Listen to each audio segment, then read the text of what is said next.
Assalamualaikum warahmatullahi wabarakatuh. Halo Smart Parent, senang sekali ketemu dengan saya Alam Perdana. Di hari ini kita bisa ngobrol-ngobrol dengan Anda semuanya pastinya Smart Parent di channel saya di Smart Parent. Dan hari ini saya akan ngobrol dengan salah satu praktisi anak dari Semarang, Jawa Tengah.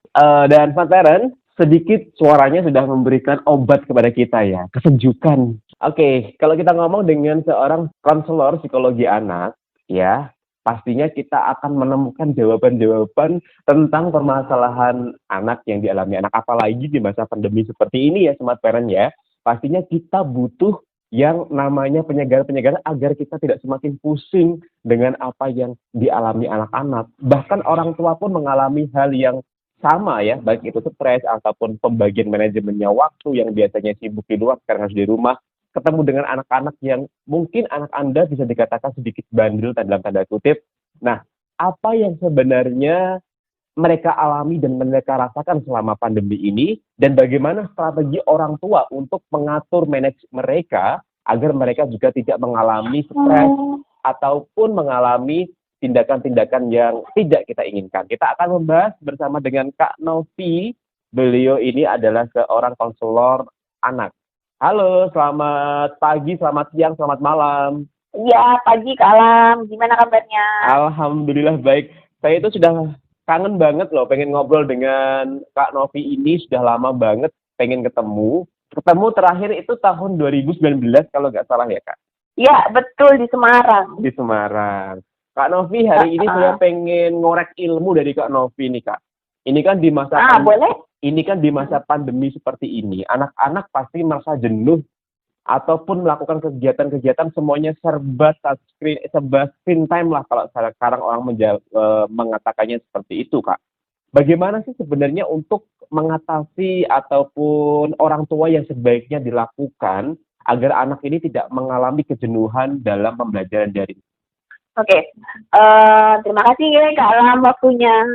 Nah, kalau untuk masa pandemi ini untuk pembelajaran online, yang pertama sebenarnya lebih kepada orang tua menerima dulu, baik orang tua, anak, guru, semua pihak yang terkait itu memang menerima dulu gitu loh Kak Alam, bahwa ya memang itu kondisi yang harus dialami gitu. Kalau kita nggak nerima situasi seperti ini kan memang nanti kita jadinya tuh kayak kok kayak gini sih, kapan nih ke sekolah lagi nih, kapan nih nggak daring lagi nih, tuh kayak gitu terus. Nah, secara psikologis itu yang harus dilakukan dulu. Oke, ini masih masa COVID, memang anak-anak pembelajarannya tidak datang ke sekolah, tapi via daring.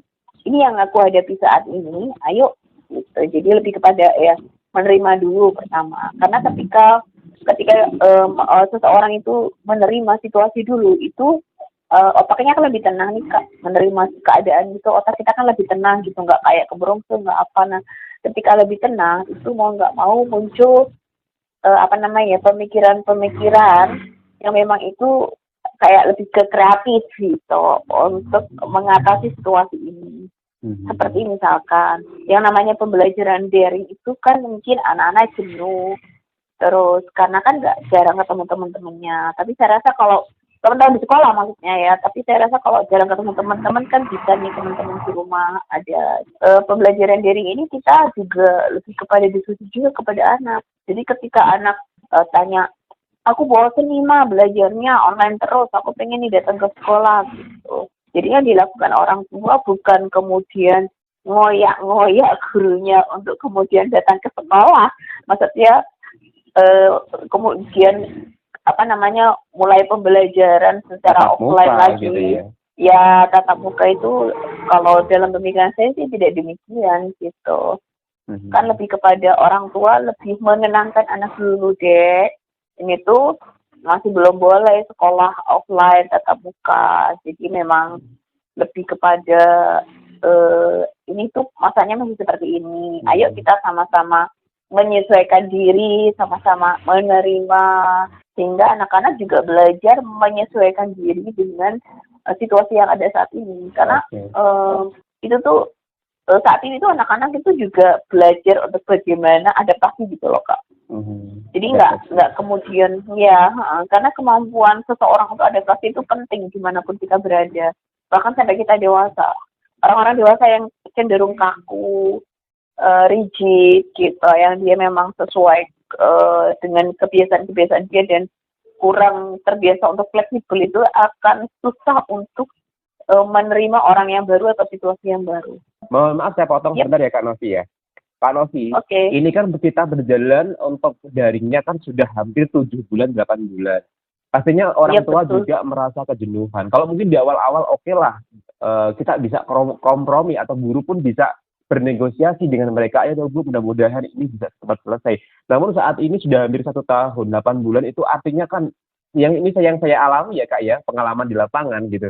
Orang tua sudah pasrah, Yang dulunya orang tua itu membimbing, kemudian mengarahkan. Tapi sekarang semua tugas itu yang mengerjakan orang tua. Jadi tujuan dari kompetensi dasarnya itu nggak tercapai karena yang mengerjakan itu orang tua. Sebenarnya prakteknya di lapangan gitu. Nah, sebenarnya untuk mengatasi itu gimana nih orang tua gitu? Untuk hal-hal yang semacam ini gitu, sudah berjalannya waktu seperti ini, yang mengerjakan juga orang tua. Orang tua beranggapan ya biar cepat selesai gitu karena sudah jenuh gitu mendampingi anak, mengarahkan anak gitu sebenarnya. Nah, makanya saya bilang kan ke Alam dari awal bahwa orang tua tuh harus terima dulu, berdamai dengan situasi ini. Karena kalau kemudian solusinya orang tua yang mengerjakan tugas-tugas sekolah anak itu juga bukan yang terbaik. Anak jadi tidak belajar bagaimana berproses. Karena setiap manusia itu kan untuk mencapai suatu keberhasilan tetap butuh proses, Kak. Nggak instan. Tapi ketika orang tua kemudian menerima, kemudian berdamai dengan situasi ini, ya memang mau nggak mau harus apa sih? Bersabar dengan tingkah pola anak kita yang seperti itu. Kemudian tidak, yaitu tadi, yang penting cepat rampung, gitu tidak.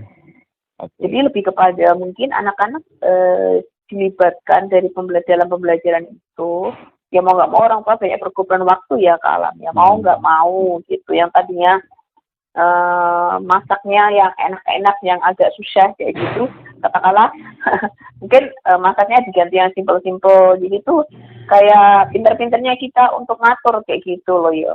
Bersih-bersih setiap hari katakanlah seminggu 3 kali 2 kali cukuplah gitu. Jadi waktunya kan lebih banyak untuk anak. Karena ketika mengerjakan soal-soal itu, anak pun kita temani pun sebenarnya anak-anak tetap mau gitu. Yang kadang-kadang orang tua, kadang-kadang anak jenuh itu kan memang karena orang tua nyuruh aja tapi nggak ditemani. Gitu. Nah kalau anak ditemenin tapi sambil main, sebenarnya anak-anak itu bisa kok Kak santai. Saya itu sebelumnya kadang biasa terapi anak, itu anak autism ya, itu lebih TV-nya dimatiin gitu. Tapi sekarang saya melihat dia jenuh nih, mungkin dia butuh situasi baru. Jadi katakanlah terapi 60 menit, biasanya adalah selisih waktu 30 menit itu dia boleh mengerjakan asal dia, dengan catatan asal dia bisa fokus ya. Sambil nonton TV tapi volumenya dikecilkan. Karena otak kita itu tidak semuanya sih Kak. Ada yang memang butuh belajar dengan tenang, nggak ada suara gitu. Tapi pada umumnya kan lebih rileks ketika ada suara musik yang dia sukai gitu. Jadi alam bawah sadarnya merasa senang. Jadi tidak merasa tertekan karena harus mengerjakan soal-soal dari sekolah. Misalkan iya, atau bisa mengatasi kejenuhan anak. Sebenarnya anak itu lebih baik dilibatkan. Oke, mamahnya masak nih, katakanlah masak apa, bayam, kangkung. Walaupun mungkin anaknya cowok pun saya rasa nggak masalah ikut bantuin mamahnya masak. Bahkan suruh motong-motong bayamnya, motong kangkungnya, atau mungkin suruh ngupas bawang, berambang itu saya rasa nggak masalah. Menjadi proses pembelajaran ya Kak itu ya? Iya betul, justru itu yang harus dipelajari anak. Itu kan life skill kan Kak? Life skill. Ya kan? Jadi kemahiran hidup sehari-hari. Orang kalau mau makan masak dulu atau beli. Cuma anak-anak kita itu pada umumnya terbiasa belajar untuk dilayani, dicepatke, disulam kayak gitu kan. Oke. Padahal sebenarnya anak-anak itu harus belajar berproses, harus belajar untuk kalau kamu menginginkan sesuatu, berarti kamu harus melakukan sesuatu. Gitu. Jadi ketika bantu mamanya masak misalkan kan, itu pekerjaan ringan. Kalau misalkan bantu pekerjaan kantor ayah itu kan level tinggi ya, jadi anak nggak mungkin bantu. Ya ringan-ringan aja lah. Kalau anak jadi tahu, oh kalau ada masakan di meja itu prosesnya begini toh. Harus ngupas bawang dulu, harus matil-matil lombok dulu, nanti ngulek bumbunya atau blender, baru nanti oh jadi masakan. Oh seperti ini tuh prosesnya. Oke, jadi sambil masak, sambil dilibatkan, sambil diterangkan itu malah justru pembelajaran yang sangat efektif gitu ya Kak untuk anak dalam berproses gitu ya. Iya, betul. Lah itu kalau guru yang memang apa namanya enggak terlalu fokus ke akademik, biasanya itu termasuk bagian dari tugas-tugasnya. Kan segala sesuatu bisa dikaitkan toh Kak. Misalkan matematik nih untuk anak kelas 1 katakanlah, kalau suruh goreng pisang. Nah, setiap satu wajan katakanlah misalnya sekali masuk tiga ya dalam wajan itu kan 3. Kemudian oh ya udah 3 deh tadi ini mau jadi 6 nih, kita mau masak 6 nih, berarti kurang berapa pisang lagi yang harus digoreng? 3 mah, atau kalau dia 2 mah 3 tambah 2 berapa? 5. Oh salah, yang benar berapa coba? Oh 3 mah. Oke, yuk kita masukkan lagi 3. Itu kan sebenarnya simple Kak, tapi anak fun gitu. Yang namanya belajar kan tidak harus di depan meja, kemudian duduk diam, buku, pensil, pulpen kan. Belajar itu tidak harus seperti itu. Oke. Jadi sekarang itu orang tua juga sambil sekolah lagi lah bahasanya gitu ya Kak ya. Agar mereka juga bisa sedikit menurunkan ego bahwa memberi pemahaman sendiri orang tua itu bahwa pembelajaran itu bukan hanya pembelajaran matematik ataupun calistung atau apa, tapi proses kegiatan sehari-hari itu yang nantinya malah akan memberikan efek yang bagus kepada anak dalam berproses dalam pembelajaran gitu ya Kak. Betul sekali, apalagi sekarang itu menurut saya lebih mudah ke alam. Karena apa? Ada YouTube, ada IG, ada Instagram, ada aplikasi-aplikasi yang itu mengajarkan orang tua untuk lebih kreatif, lebih imajinatif, untuk ngajari anak tidak melulu hanya buku, pensil, paper gitu ya Kak ya. Nah, gitu. Jadi itu sebenarnya namanya anak, terutama anak itu kan ada pembelajar ada 3. Visual, auditory, sama kinestetik. Apalagi anak-anak yang ada auditory sama kinestetik. Nah, itu anak-anak yang pola belajarnya seperti itu tipenya nggak bisa duduk diam. Kalau yang suruh visual sih depan buku dia bisa baca. Kalau yang audio sama kinestetik ya dia bergerak terus, mending praktek langsung aja gitu ya, lebih mengenal pada mereka sesuai dengan kemampuannya gitu ya Kak.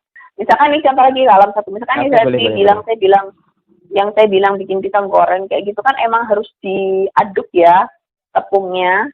Nah kalau mau ngajarin anak-anak, di antaranya anak kecil, misalkan anak usia 5 tahun, anak TK, itu anak-anak kayak gitu kan motorik halusnya kan emang harus lebih dikembangkan. Nah suruhlah anak-anak itu ngaduk tepungnya sama airnya itu pakai jari-jari mereka. Jadi itu lebih lentur untuk bisa memegang pensil dengan benar. Oke. Secara automatically kalau dia sudah bisa motorik halusnya dia bisa pegang sesuatu, secara automatically untuk memegang pensil ataupun spidol itu sudah biasa gitu ya Kak. Otomatis mereka akan bisa gitu ya Kak ya. Tanpa harus diajari pegang pensil gitu ya. Jadi lebih ke arah lebih lentur gitu loh Kak. Jadi sebenarnya ngajari anak untuk pegang pensil atau pulpen dengan benar itu tidak harus langsung dengan pegang pensil, dengan ada pre-writing. Pre-writing itu pembelajaran sebelum anak bisa menulis, jadi antaranya itu ngaduk tepung yang dengan air mau masak pisang goreng, terus nanti baru mau goreng ditambah itu konsep matematika. Jadi sebenarnya orang tua itu bisa berinovasi dengan apa yang ada di rumahnya. Asalkan rajin untuk membuka medsos yang positif ya. Bukan medsos gosip. Oke. Begitu. Kak, ini sedikit memberikan pencerahan. Kalau boleh saya simpulkan aja sedikit untuk di topik ini, bahwa di era pandemi ini orang tua itu harus bisa memberikan yang namanya edukasi lain. Contohnya melibatkan mereka atau anak-anak itu dalam proses kegiatan sehari-hari, misalnya masak atau membersihkan kamar atau membersihkan ruang tamu gitu ya Kak ya, agar anak Iya, ini betul. tidak jenuh dalam melakukan kegiatan daringnya yang setiap saat, setiap hari itu harus tugas, harus nonton YouTube, harus nonton video, harus pegang handphone gitu ya Kak ya, agar mereka juga bisa motoriknya juga bisa mereka bekerja dengan baik gitu. Banyak hal positif Kak Alam. Anak belajar bertanggung jawab. Oke. Karena kalau kita lihat banyak juga orang-orang dewasa di sekitar kita yang ketika dia ngekos atau kemudian dia hidup di luar orang tua, secara orang tua tidak membiasakan anak-anaknya untuk ya katakanlah bagaimana mencuci piring, bagaimana mencuci baju, itu kan kemudian mereka jadi individu dewasa yang tidak siap untuk mandiri gitu. Itu yang kemudian harus dipelajari seseorang bahkan saat sedini mungkin, belajar untuk bertanggung jawab dan menyelesaikan masalahnya sendiri. Baik Kak Novi, terima kasih untuk hari ini. Namun di next time saya harapkan Kakak bisa terus berbagi dengan kita lah di channel kami di Smart Parent ini. Mudah-mudahan Smart Parent yang menyaksikan baik hari ini ataupun beberapa hari yang akan datang atau beberapa bulan, mereka bisa tahu bahwa ini kita harus seperti ini. Kita harus mulai terbuka dengan hal-hal yang baru. Jadi tidak monoton gitu ya Kak ya. Iya, betul. Benar. Terima kasih untuk waktunya hari ini bisa berbincang dengan saya. Mudah-mudahan apa yang kita perbincangkan meskipun sedikit ini bisa berbagi dengan teman-teman atau dengan smartphone yang dimanapun berada. Terima kasih Kak, sehat terus ya. Iya, sama-sama Kak Alam. Oke, Assalamualaikum. Waalaikumsalam warahmatullahi wabarakatuh.